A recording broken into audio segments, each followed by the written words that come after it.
एक रेस्टोरेंट जहां घुसते ही कपल से पूछा जाता है कि वो सिर्फ खाना खाने आए हैं या वीआईपी रूम सर्विस भी चाहिए। अगर वीआईपी रूम सर्विस भी चाहिए तो 1500 से 2000 रुपए एक्स्ट्रा चार्ज किए जाते हैं। घंटे के हिसाब से सीढ़ी के पास बना एक छोटा सा कमरा दिया जाता है जिसमें सोफे और कुर्सियों की व्यवस्था होती है।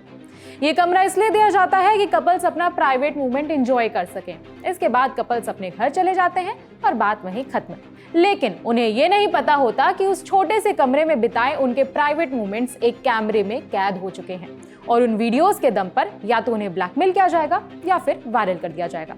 मामला उत्तर प्रदेश के बिजनौर का है। आज तक से जुड़े संजीव शर्मा की रिपोर्ट के मुताबिक रेस्टोरेंट का नाम centre point fast food and restaurant है। 4 फरवरी को पुलिस को शिकायत मिली कि इस होटल में कुछ घिनौने काम हो रहे हैं। चूंकि प्राइवेसी का मामला है इसीलिए कोई भी पीड़ित खुलकर सामने नहीं आया। रिपोर्ट के मुताबिक 4 तारीख को एक कपल इस होटल में गया था। उनके सामने भी वीआईपी रूम सर्विस की पेशकश रखी गई, लेकिन कुछ देर बाद ही कपल को शक हुआ कि कोई उन्हें रिकॉर्ड कर रहा है। इसके बाद कपल ने अपने एक जानने वाले शख्स को वहां बुलाया और रेस्टोरेंट कर्मचारी सत्येंद्र का फोन चेक किया गया। उसके फोन में जो दिखा वो डराने वाला था। सत्येंद्र के फोन में 200 से ज्यादा कपल्स के प्राइवेट वीडियोस थे और ये सारे वीडियोस उसी कमरे में रिकॉर्ड किए गए थे। शिकायत मिलने पर पुलिस ने रेस्टोरेंट कर्मचारी सत्येंद्र के खिलाफ एफआईआर दर्ज कर ली है।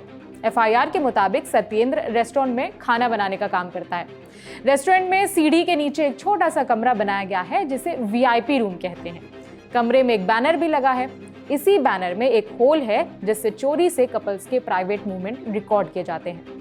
सूत्रों के मुताबिक इस सो कॉल्ड वीआईपी रूम के लिए कपल से 1500 से 2000 रुपए लिए जाते थे। बदले में फुल प्राइवेसी की गारंटी दी जाती थी। इस वीडियो को रिकॉर्ड किए जाने तक मुख्य आरोपी को पकड़ा नहीं जा पाया है। एफआईआर दर्ज हुए अभी तक 5 दिन हो गए हैं, लेकिन कोई गिरफ्तारी नहीं हुई है। वहाँ के कर्मचारियों के द्वारा युवक और युवतियों की गोपनीय रूप से वीडियो बनाई जाती है तथा उसे वायरल किया जाता है।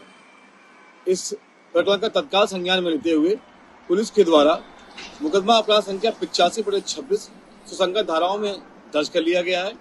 संपूर्ण प्रकरण की गहनता से जांच की जा रही है। जो भी तथ्य प्रकाश में आएंगे एवं जिन लोगों की भी संलिप्तता सामने आएगी उसके खिलाफ कठोर से कठोर कार्रवाई की जाएगी। पुलिस के मुताबिक सत्येंद्र इस केस में इकलौता आरोपी नहीं है। होटल के और भी कुछ कर्मचारी इस केस में इन्वॉल्व हो सकते हैं और उनकी जांच चल रही है। रिपोर्ट में बताया गया कि इस होटल को चलाने वाली यानी होटल की मालकिन एक एडवोकेट है।